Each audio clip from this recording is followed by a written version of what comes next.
I just don't think that was. What are you coincidence. Don't you think? Wemby with the Spurs. This one on YouTube, WittyP dropping in one time. I finally got to sit down and watch the entire LeBron James interview with Pat McAfee about a month ago now. And LeBron James, he was unfiltered. You know, he don't do a lot of interviews. He was unfiltered. He was taking shots and shit. And he actually exposed the NBA and the NBA power dynamics. And you could tell he did this because Pat McAfee's face, he was like, he couldn't believe what the fuck LeBron James was saying. He like, really? You know, you saying this? You know? And LeBron James, he definitely exposed the NBA and the power dynamics. And I'm not a conspiracy theorist. I'm more of a connected dots person. You know, conspiracy theorists, they be in their own world. They be making up shit. You know, they don't deal with what's in front of them. They like to come up with shit, make up shit. Conspiracy theorists do something like this. They say, Michael Jordan had to retire, had to take a year off so he wouldn't have 7 rings because 6 represents the Illuminati, and then they'll start putting shit together like that, like just making up shit. You know what I'm saying? And then the conspiracy theorists, they're never done. It's always a why. It's always a why. I'm more of a logic connected dots and be like, oh, okay, that makes sense. And LeBron James, he basically exposed what I kind of thought all along as far as connecting the dots. He kind of exposed what I thought all along when certain things happen. Sometimes if it walk like a duck and quack like a duck, motherfucker, it's a duck. You know, we can't overthink some shit sometimes, you know what I'm saying? Sometimes we got to say, this was meant to happen. You know, and LeBron James exposed the NBA, and hear what he had to say about him going to Cleveland, number 1 overall, back when he got drafted. Hear what he had to say. Check it out.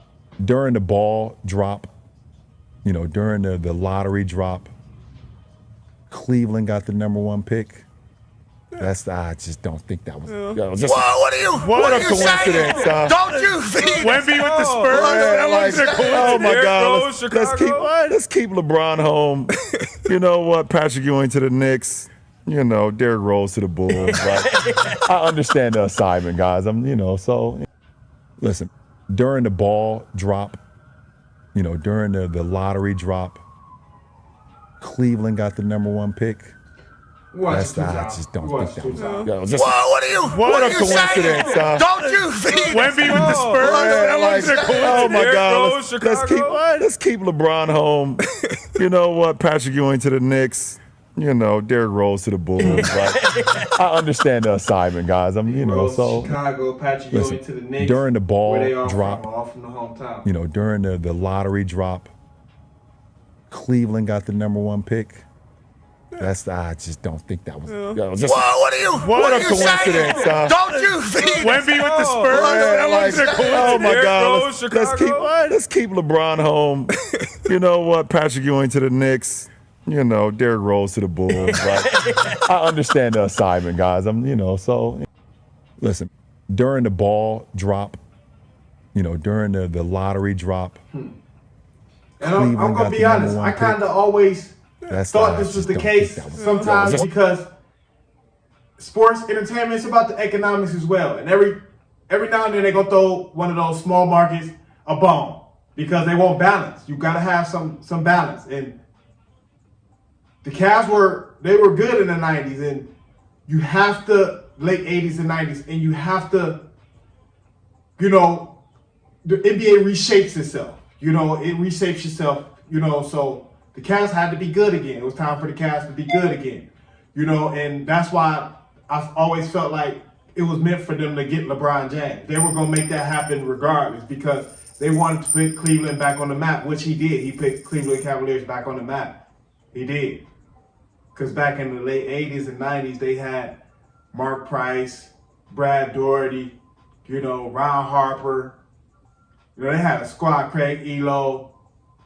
You know, they had a squad. You know, if it wasn't for Jordan, them Cavs teams would have probably been in the NBA Finals if it wasn't for Jordan. You know, high rise. So it's about balance, and it's always about economics as well. Like I say, sometimes we can't overthink it. If it walk like a duck, quack like a duck, it's a duck.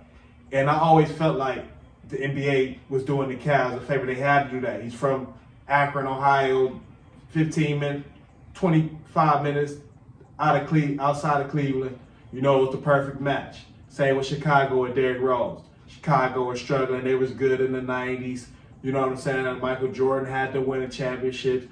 And what? Derrick Rose put them back on the map. Back on the map. You know? So I always felt like this. And I just put the connected dots with that. I'm like, come on now. They used to be good in the 90s. And you want to, you know, reshape. NBA reshapes itself. You know what I'm saying? To where certain teams, they can't go on the drought for so long. You know, because you need balance in the NBA. You do. You need that balance. So, like I said, I'm not a conspiracy theorist, but I always felt like, you know, the NBA, they throw these small market teams a bone every now and then to keep balance in the NBA. To keep balance in the NBA, or at least try to at least. And this is how you know LeBron James on his way out. He on his last couple of years, because he just talking. He don't give a fuck now. He just talking. He exposes shit. You know, he know what's going on. Like, if don't nobody know, he knows. You know, being real. Don't nobody know, LeBron James know. You know, he just exposes shit because he don't give a fuck no more. Real talk. You know? But he definitely exposed the NBA in the power dynamics. You know what I mean? So when you see a certain guy go somewhere, and he from that area or around that area, like, let's just use our logic and connect the dots with that one. You know, it ain't about being a conspiracy theorist all the time and shit like that. Coming up with your own shit, you know, being in your own world. Like I say, it's never over with a conspiracy theorist, because they gonna always ask why, and they gonna dig deeper and they come up with nothing really, because they always ask why. You know, it's a why to everything that they come up with. Conspiracy theorists, you know, but at least they keep their brain going. So that's all you can, you know, ask for. I guess they're keeping their brain active, you know. But let me know what y'all think. You know, definitely wanted to bring this to the tube with LeBron James. I finally sat down and watched the full interview. I'm like, damn, he just exposed the NBA and the power dynamics, you know.